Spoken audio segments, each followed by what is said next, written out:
Hi everyone, it's me, Spring, the fiber enthusiast, and welcome to my channel.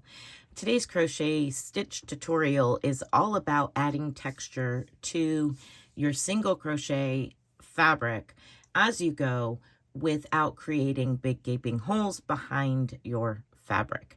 It is a 4-row repeat. My suggestion is to do a little swatch and see what you think before going and adding this to a larger project.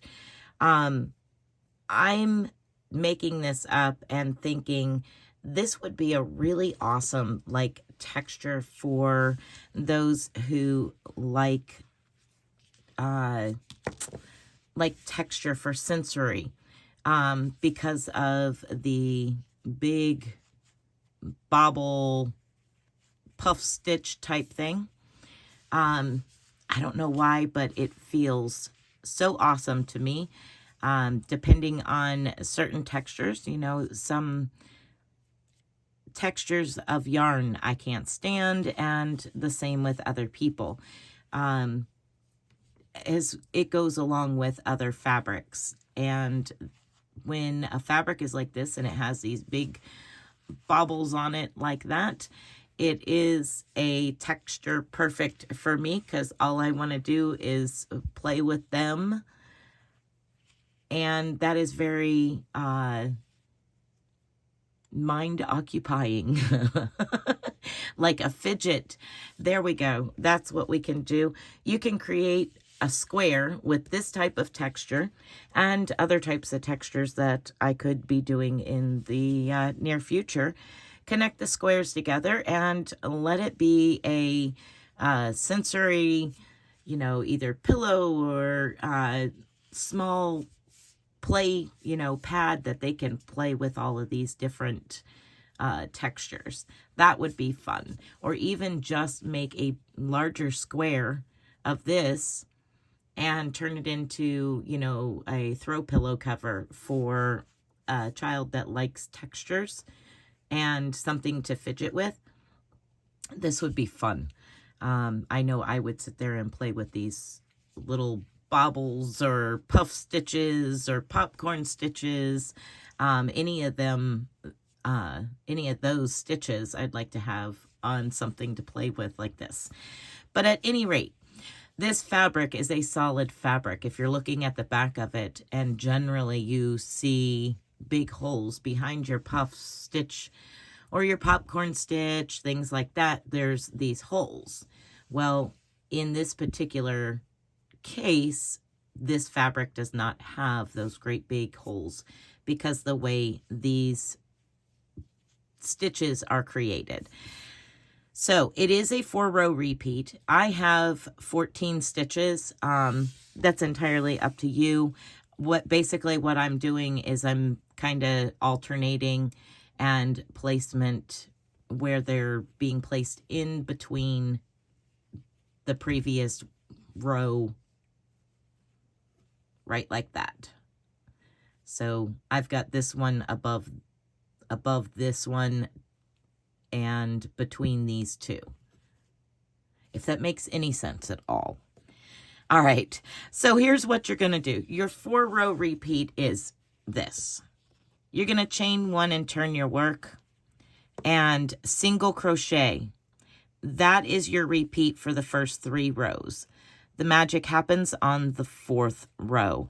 So all we're going to do is place 1 single crochet in every stitch across for the first 3 rows. I'll walk through one quick change with you from row 1 to row 2, and then I will meet back up with you for row 4.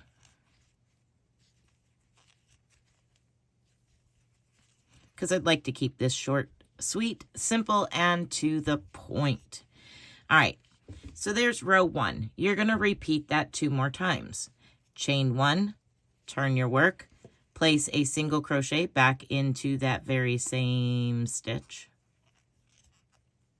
and 1 single crochet in every stitch after. You're going to do that for rows 1, 2, and 3. And I'm going to meet back up with you for row 4.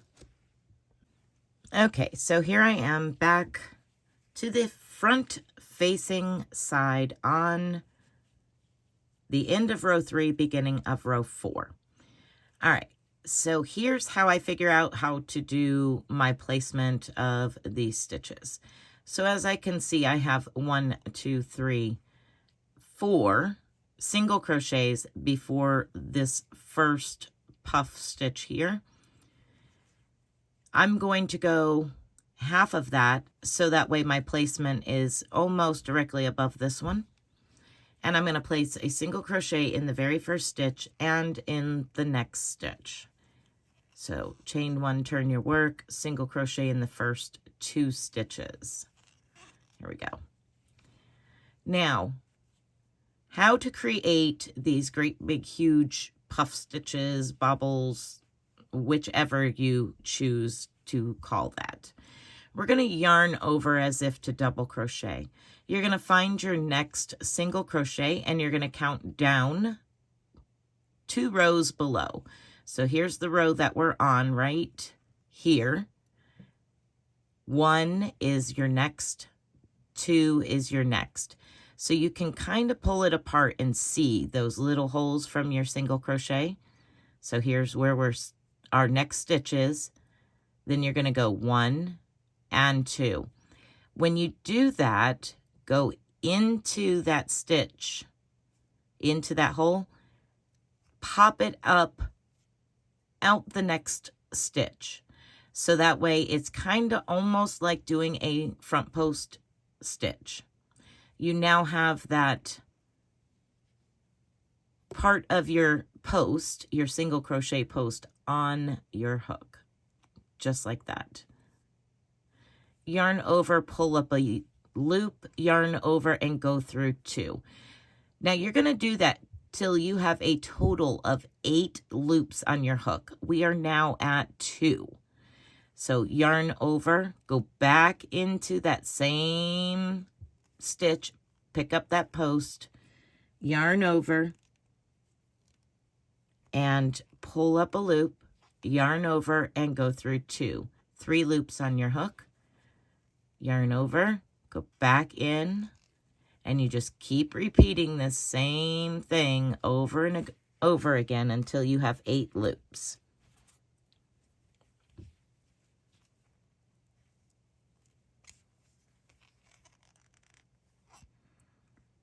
Five,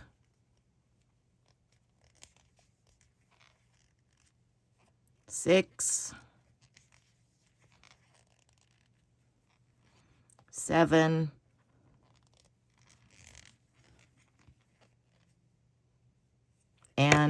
8. Once you have 8 loops on your hook, you're going to yarn over and pull through all of those loops. Now here's what I do. I take the yarn behind my hook. I find the very next stitch, the very next unworked stitch. Insert my hook, bring my yarn down, yarn over, pull up a loop, and single crochet into that stitch. So generally we would skip over that stitch and work into the next one. I am single crocheting into that very next unworked stitch. So let me get back to that and do it one more time with you. So here I've pulled through all 8 loops. I'm bringing the yarn behind my hook, pulling it down with my loop, finding my next unworked single crochet, bring my yarn back to the back of my work, yarn over, pull up a loop, 2 loops on your hook, yarn over, and go through both loops. That is your single crochet. Now just single crochet over a couple more stitches, 1 and 2, And again, I'm going to move these lower ones out of the way so I can kind of see where I need to place the next one. So I'm going to have 3 single crochets from my last puff stitch here. So 1, 2, 3. And then I'm just going to go and do the same thing. Here's my next unworked stitch, and I'm going to go 2 rows below. 1, 2, insert my hook, pop it out the other side, and now that post is on top of my hook. So yarn over, insert your hook 2 rows below, pop it out the other side, post on top of your hook, yarn over, pull up a loop, yarn over, and go through 2 loops. You're going to do that until you have 8 loops on your hook.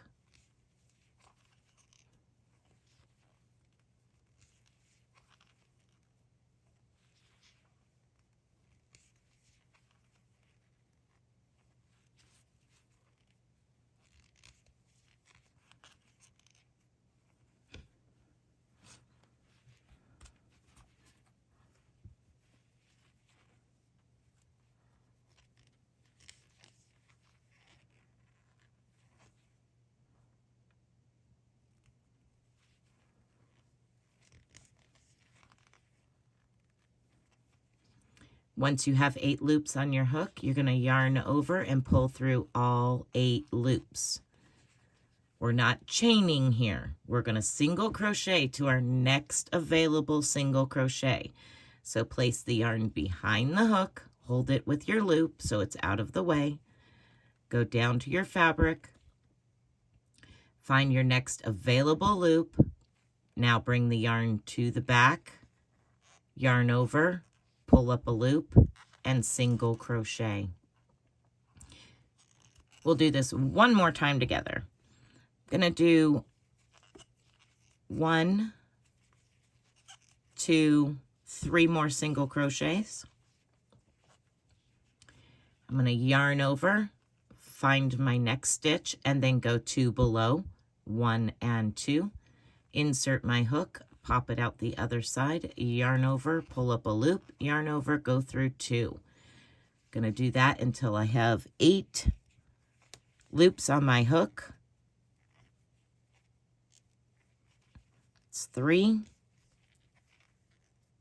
4, 5, 6, 7, last one is 8. Now again, I'm going to yarn over and pull a loop through all of those 8 loops, like that. Once you have it through all 8 of your loops, you're going to put your yarn behind your hook, bring your work forward, find your next available stitch, your next unworked stitch, drop the yarn to the back, yarn over, pull up a loop, and single crochet like that, and place 1 single crochet in each of the next several stitches depending on how many you started with. Again, this is just a random size swatch of 14 single crochets. So here we are. We now have 3, and as you can see, they're starting to line up on a diagonal. And you can just place them anywhere you want, but by working it like that on a single crochet fabric and still working the stitch as a single crochet and not skipping over it, it keeps a nice tight fabric without the big gaping holes behind those puffs or bobbles, things like that. So here we are, and then you would just repeat. You would do 3 rows of single crochet, and then work a row with these puff stitches or bobble stitches or popcorn stitches. Whichever one you choose to use is going to work exactly the same. So one more time, I'll let you look at that. Flip it over and you can see again, there's a little bit of an indentation where they are. It's not much, but you can see on the back side there is a slight indentation as to where those stitches are all joined together. But there you are. There is a textured crochet stitch that could be a lot of fun to do. And again, if you have somebody that likes to fidget, this would be really cool to turn into something for them to fidget with, like a, throw pillow or something on the floor, mat on the floor if you did it in a larger, Afghan size or something like that. But I do like it. I could sit here and play with these all day long, for sure. All right, everyone. I hope that you've enjoyed this tutorial. It's not a very stitch specific, but I hope it helps add a little bit of texture and maybe some fresh new ideas for your next textured crochet project. Be blessed, be a blessing, and bye for now, everyone.